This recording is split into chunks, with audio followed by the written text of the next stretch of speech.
Alhamdulillahi wa kafa wa salamun ala ibadihi alladhina istafa amma ba'du fa'a'udhu billahi minash shaitanir rajim bismillahir rahmanir rahim wal 'asr innal insana lafi khusr illa alladhina amanu wa 'amilus salihati wa tawasaw bil haqqi wa tawasaw bis sabr sadaqallahul 'azim rabbi shrah li sadri wa yassir li amri wahlul 'uqdatan min lisani yafqahu qawli سبحانك لا علم لنا إلا ما علمتنا إنك أنت العليم الحكيم يا رب صل وسلم دائما أبدا على حبيبك خير الخلق كلهم.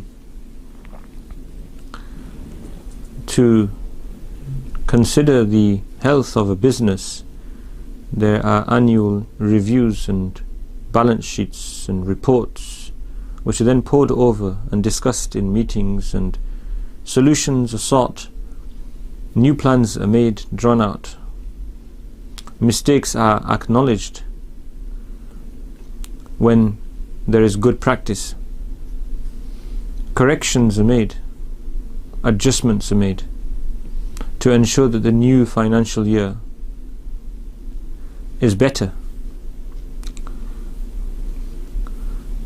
Similarly, at a completely different level, machinery, buildings, bridges, roads are constantly assessed. Cars have their annual motor test, and the general condition, the health, if you like, of the engine and all the moving parts and all the structure is tested to ensure that it meets the safety standards necessary to ensure safe transportation of the passengers, so that the car is not a hazard for its occupants or for others. Our own health, our physical health, is assessed from time to time. In fact, it's referred to as a health MOT, and so it should be tested from time to time. It should be checked, and that's appropriate. But what about our own condition as human beings? Nations assess their performance at different levels, politically, economically. Political parties assess their performance. Educational establishments assess their performance. Examinations, tests, prelims. What is all this about? It's about trying to hit certain targets. It's about attainment. It's about reaching expectations. It's about roadmaps. It's about objectives. And what about us as human beings? The human being is the most sophisticated of creatures. The human being is a universe within himself. Subhanallah. The human being is referred to as Al-Alam Al-Saghir, the mini universe. The world around us is referred to as Al-Alam Al-Kabir, the big world, the big realm. So, within this universe, within ourselves, is so much ambition on the one hand, so much ignorance on the other, so much wisdom on the one hand, so much foolishness on the other. We are a mixture of different states, of different emotions, of different circumstances. And the birth of a child is an enormous event, and the death of a human being is an enormous event as well. And the fact that everybody is born, people are born and being born all the time, and everybody dies, does not take anything away from this fact. The reality is that the enormity of a person's passing is very significant. It's a qiyamah within itself. When a person passes away, فَقَدْ قَامَتْ قِيَامَتُهُ, then for him at least, his qiyamah has come. The big qiyamah, when everybody will be together and reckoned with and have to give account for the time that's spent in this dunya, is an affair of itself. But for the individual passing away, his qiyamah has come. And his tawbah is accepted through his whole life. He can repent at any point, even on his deathbed. حَتَّى يُغَرْغِرْ. You will have heard the word غَرْغَرَ. غَرْغَرَ, as opposed to madmada. Madmada is what we refer to as kulli in Urdu, when you rinse your mouth out with water. And gharghara is when you gargle. You turn your head up to the heavens and you breathe through your throat and you make a gargling sound. Gharghara. Now, hatta yugharghir, this is not referring to gargling water. This is referring to the last breaths of life. It's referring to when the ruh is drawn out of the physical body upwards from the toes. The feet grow cold first, upwards from the knees, and the legs, which fall into spasms of motion during the throes of death, and clench against each other and unclench and move and quiver, unsettling for the observers. This is why those strong doses of morphine are often administered to the dying patient to calm their nerves and to take away some of the pain. And then this same ruh, it comes up to the abdomen, to the lower abdomen, to the upper abdomen, and then it comes up to the throat. Hatta yugharghir. And this is about the point at which, a little sooner or later, during this whole process, the doors of the barzakh, the next realm, during the journey of the soul, become open and evident, and the individual begins to see what we cannot see in this dunya, the unseen realms of the hereafter. That realm which we believed in all our life and which was a test for us, the preparation for it, now becomes manifest. It begins to be observed. And what happens? What happens is the eyes are fixated, and then the ruh leaves the body, and the eyes are watching the ruh leave the body, and they are left staring upwards. This is mentioned in a Sahih hadith.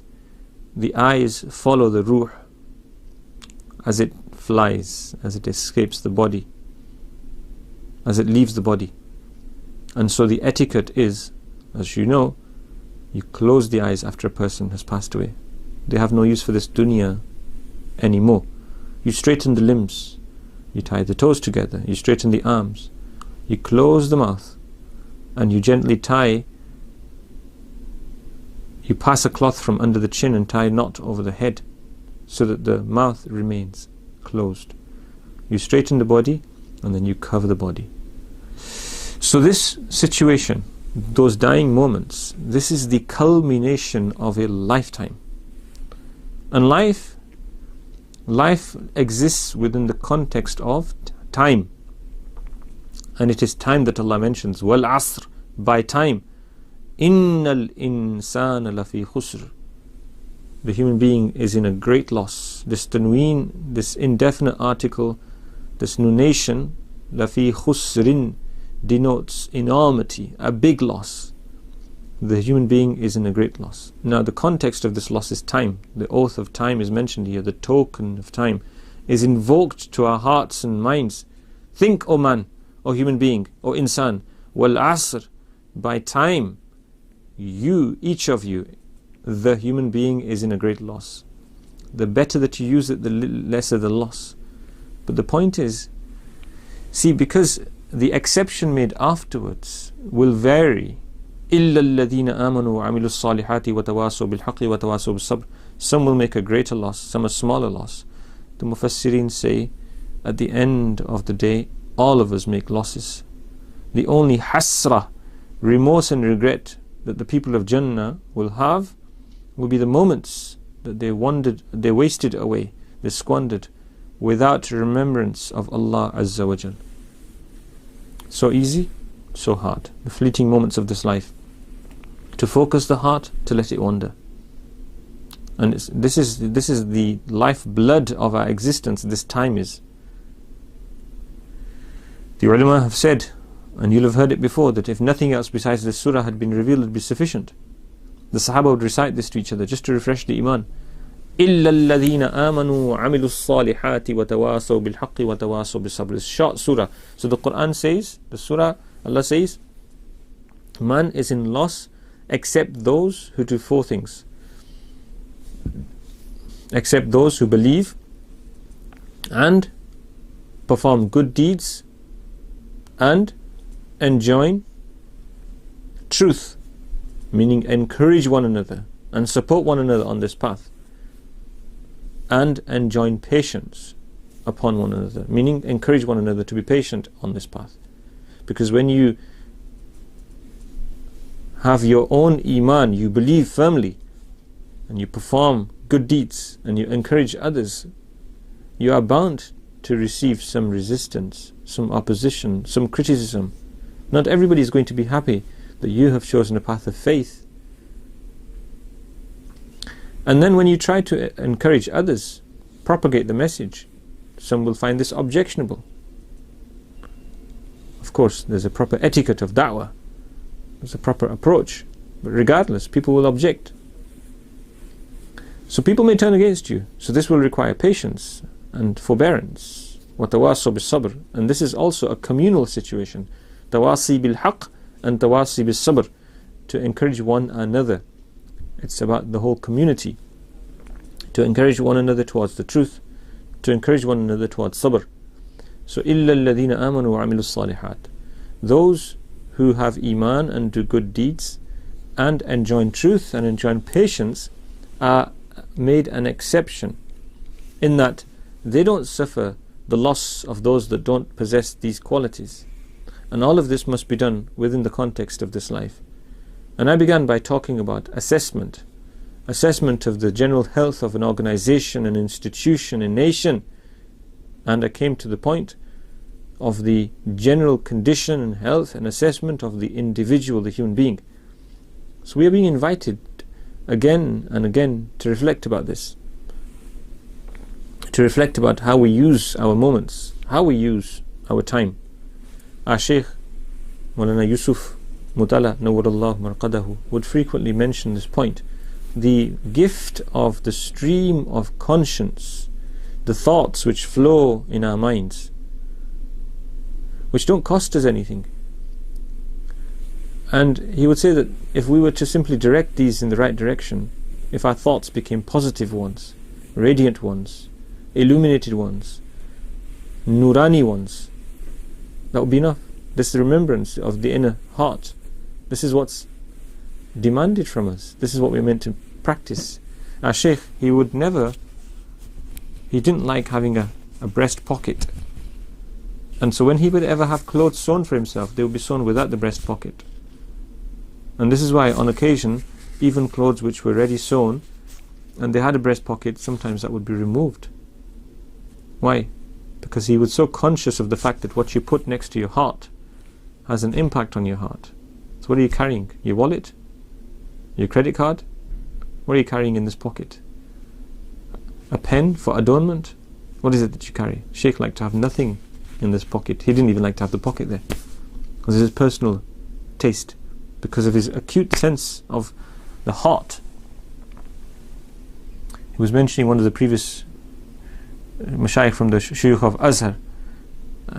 He was from the Shadili Silsila, and he mentions in the time of Jamaluddin Nasir, the Shaykh of Azhar at that time, he was mentioning that the Shaykh, he would always have a tasbih in his hand, and his hand would always be near his heart.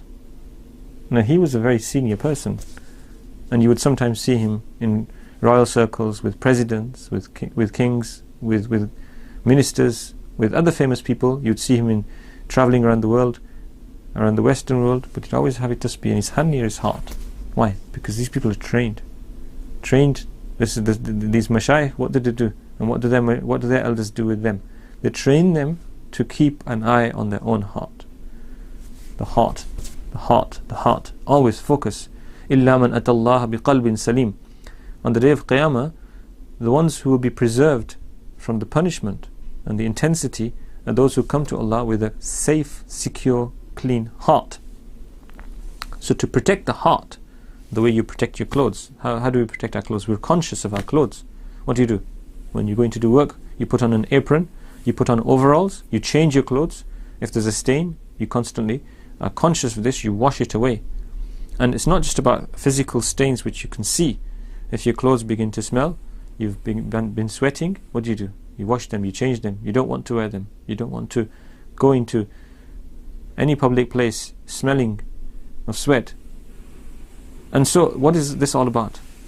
So if this is important, وَثِيَابَكَ فَطَهِّرْ, Imam Qurtubi rahimahullah mentions no less than 8 tafsirs of this. The literal translation is, and purify your clothes, from Surah Muddathir. But there are 8 tafsirs. What does thiyab here mean? One tafsir is, it means the clothes you wear. One means your family, your relatives. One tafsir is your heart. One tafsir is your body. One tafsir is your a'mal. So, وَثِيَابَكَ, your connections, those things you're associated with, keep them pure. And this is why in salah, our body and our clothes should be pure. Well, what about the heart? It's all about the heart. So, self-assessment, looking at our own condition. How many people could jump onto the scales? How much weight has been gained during lockdown? How is a person's fitness level? People check their pulse rate, their blood pressure, their oxygen levels now. These little gadgets for measuring oxygen are being mentioned because a drop in your saturation of oxygen in your blood can be an important indication that you need urgent attention. So during the coronavirus, this is another discussion. So all these things are monitored, and they should be monitored. But what about the heart itself? What about the actual reason for living? What is our core cause for existence? What is integral to not just our dunya, but our hereafter? Is the condition of our heart. And we need to keep it under constant review and assessment. It must beat to the beats of the remembrance of Allah. And to finish on this point, there are 3 levels of dhikr. One level of dhikr is that the tongue is doing dhikr, and the heart is listening. And before you get to this stage, the tongue is doing dhikr and the heart is asleep. It's not listening. So the tongue, you're reciting Allahu Akbar, Subhanakallahumma, Alhamdulillah, Rabbil Alamin, but the heart is away in the clouds, doing work, business, wandering the streets, talking to friends, buying and selling, happiness and sadness, events of the day. Not just in salah and outside of salah. The tongue is doing dhikr, the heart is asleep. It's one state. But still better than no dhikr at all. At least the tongue is doing dhikr. It's a path towards this. But it's not the goal. The second situation is that the tongue is doing dhikr and the heart is listening. Better than the first state. The heart is also attentive. Remember, the heart and tongue are connected. And the tongue impacts the heart the way the heart impacts the tongue. You speak what you think and believe and feel. But your heart begins to think what you say. That's why affirmations are important. La ilaha illallah, illallah, Allah, Allah. These affirmations, the affirmation of dhikr, of tasbih. So the tongue impacts the heart. So the heart is listening, second situation. The third situation, the tongue and heart are at one. They're both doing dhikr. It's a perfect situation. Now there's a fourth situation as well that can come as a result of this third one. The tongue stops and the heart carries on. And this can be to such an extent that even when a person is asleep, the heart is palpitating and beating to the beat and rhythm of the remembrance of Allah.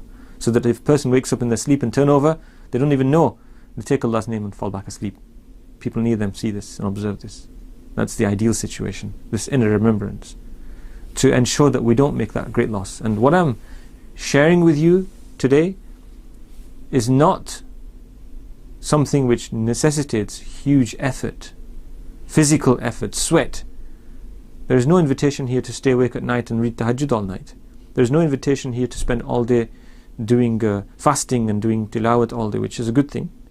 But that's not the point here. There's no invitation here of spending thousands of pounds in the path of Allah. That's good in its own right. But this is easy. It's the stream of conscience which each of us have to master. We have to take charge of our own hearts and turn our hearts, use them for what they've been built for, what they do best of all. Love the being that eternally exists and gives all that there is to be ever had in the dunya and the akhirah, and He can take away as well. To worship Allah with our hearts, with our lives, with our bodies and souls. May Allah grant us tawfiq. Time. نحمدہ ونصلی علی رسولہ الکریم اما بعد. میں نے شروع میں سورۃ العصر کی تلاوت کی. قرآن کریم کی مختصر ترین صورتوں میں سے ہے اور اس کے مضامین اتنے جامع ہیں کہ اس کے بارے میں اسلاف نے فرمایا کہ اگر کوئی اور صورت نازل نہ ہوتی، صرف یہ صورت نازل ہوتی تو کافی ہو جاتی. تو اس میں مضمون کیا ہے؟ اس میں اللہ رب العزت نے قسم کھائی ہے، والعصر، قسم زمانے کی قسم، اور آگے انسان کا گھاٹا بیان کیا، ان الانسان لفی خسر، بے شک انسان بہت خسارے میں ہے، بہت بڑے خسارے میں ہے. یا خسرن، یہاں جو تنوین ہے اس میں یہ مفہوم ہے، تو انسان کا خسارہ بہت بڑا ہے، بہت نقصان میں ہے انسان. کیسا نقصان؟ آگے اللہ تعالیٰ نے استثناء فرمایا کہ کون کون اس خسارے اور نقصان سے اور گھاٹے سے مستثنی ہے. الا الذین آمنوا وعملوا الصالحات وتواصوا بالحق وتواصوا بالصبر، مگر وہ لوگ جو ایمان لائے اور انہوں نے نیک اعمال کیے اور ایک دوسرے کو تلقین کی، حق کی، سچ کی، اور ایک دوسرے کو تلقین کی، صبر کی، ثابت قدمی کی. تو جنہوں نے یہ کام کیے، 4 کام، ان کا خسارہ کم ہے. جتنا زیادہ ان 4 کاموں میں آگے بڑھے اتنا خسارہ کم ہے. تو معلوم ہوا کہ ہمارا خسارہ زمانے کا خسارہ ہے، یعنی وقت کا، یعنی یہ زمانہ، وقت جو اللہ تعالیٰ نے ہمیں دیا ہے، جس کو ہم زندگی کہتے ہیں. صبح ہوتی ہے، شام ہوتی ہے، یوں ہی زندگی تمام ہوتی ہے. تو یہ جو ساعتیں گزر رہی ہیں تیزی کے ساتھ، ہفتے، مہینے، سال، گھنٹے، صبح شام کا وقت جو ہے، یہ پورا سلسلہ جس میں کرتے کرتے جس طرح کسی سے قطرہ قطرہ خون گر رہا ہو، سارا ہی خون بہہ جائے، تو اس طرح ہماری زندگی کی پونجی یہ ختم ہو رہی ہے اور اس کا ہمیں نقصان ہو رہا ہے. اور یہ الدنیا مزرعۃ الآخرہ، آخرت کی کھیتی ہے. اس میں اگر اچھے بیج بوئیں گے، نیک اعمال کریں گے تو آخرت میں اس کا صلہ پائیں گے. ضائع کر دیں گے، برے اعمال کریں گے تو پھر وہی کھیتی جو یہاں لگائی ہوگی اسی کو کاٹنا ہوگا. تو یہ 4 کام ہیں جو کرنے کے ہیں. تو اسی کے ذیل میں نے عرض کیا کہ اس زندگی کی ہر گھڑی کو وصول کرنے کے لیے مشائخ نے کیا تلقین کی. تو مشائخ نے یہ تلقین کی کہ ہر سانس اور ہر خیال کارآمد بنا لو، اس کی مشق کرو، جس میں نہ کوئی مشقت، نہ مجاہدہ، نہ پیسے لگتے ہیں، نہ راتوں کو جاگنا، نہ لمبے روزے گرمی کے دن رکھنا. بس وہ دل کی سوچ کی جو ایک تسلسل جو چلتا رہتا ہے، ایک لہر، ایک تسلسل سوچ کا جو اور خیال کا جو عالم ہے، تو اس کو درست کرنا ہے. ہر چیز میں اللہ کی یاد، اللہ اللہ، رسول اللہ صلی اللہ علیہ وسلم کی یادوں سے یہ دل مجلہ مصفہ ہو جائے گا، اور اللہ سبحانہ و تعالیٰ کی یاد سے یہ دل روشن ہو جائے گا، اور اس سے ہمارا خسارہ کم ہو جائے گا، اس کا کچھ نہ کچھ تدارک ہو جائے گا. اللہ تعالیٰ گزری ہوئی زندگی کی غفلتوں کو معاف فرمائے، آنے والی زندگی میں ان تمام اعمال کی توفیق عطا فرمائے. وآخر دعوانا الحمد للہ رب العالمین، صلی اللہ تعالی علی خیر خلقہ سیدنا محمد وآلہ وصحبہ اجمعین.